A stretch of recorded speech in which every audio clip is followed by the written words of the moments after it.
गरीब किसान और उसकी आधुनिक साली। रामलाल एक गरीब किसान था जो अपने छोटे से खेत में दिन रात मेहनत करता था। उसकी पत्नी गीता भी उसकी तरह सरल स्वभाव की थी और उनके पास ज्यादा संपत्ति नहीं थी।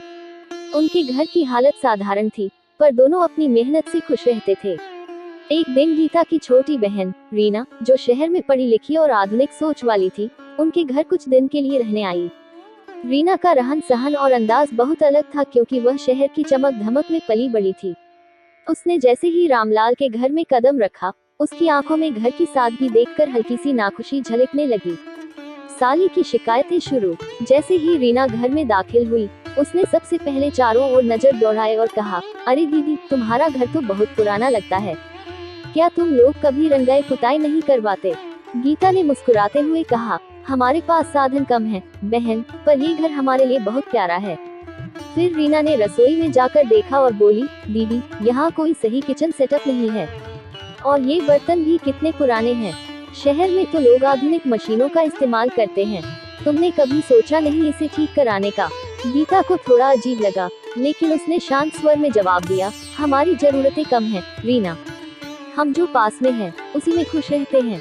फिर रीना ने बारी बारी से हर चीज में कोई न कोई कमी निकालनी शुरू कर दी।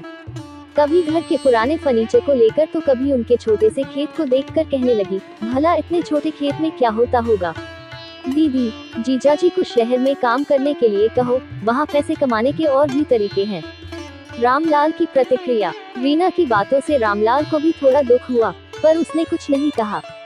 वह जानता था कि रीना शहर में पली बड़ी है और उसे शायद इस तरह की सादगी की आदत नहीं। पर जब रीना ने उसके काम और उसके खेत की बुराई की, तो रामलाल ने हल्की मुस्कान के साथ कहा, रीना बहन, हमारे पास भले ही ज्यादा चीजें न हो, लेकिन जो भी है, हमने अपनी मेहनत से कमाया है। यह छोटा सा खेत हमारे लिए जीवन का आधार है, और इसी से हमें संतोष मिलता है।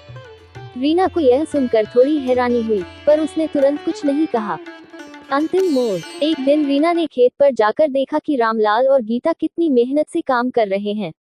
उसने सोचा कि शायद वह कुछ ज्यादा ही कठोर थी। रीना ने यह भी देखा कि हालांकि उनके पास महंगी चीजें नहीं थी, फिर भी रामलाल और गीता के चेहरे पर संतोष और खुशी थी।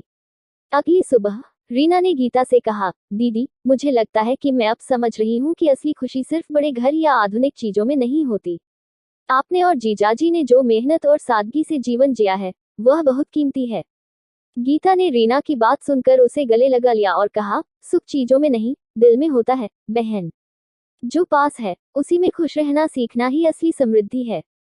रीना ने कुछ दिनों बाद जब वापस शहर लौटने का फैसला किया, तो उसने अपने दिल में रामलाल और गीता के जीवन से एक नई सीख ली। सादगी और संतोष में भी एक खास तरह की खूबसूरती होती है, जो आधुनिकता से कहीं ऊपर होती है।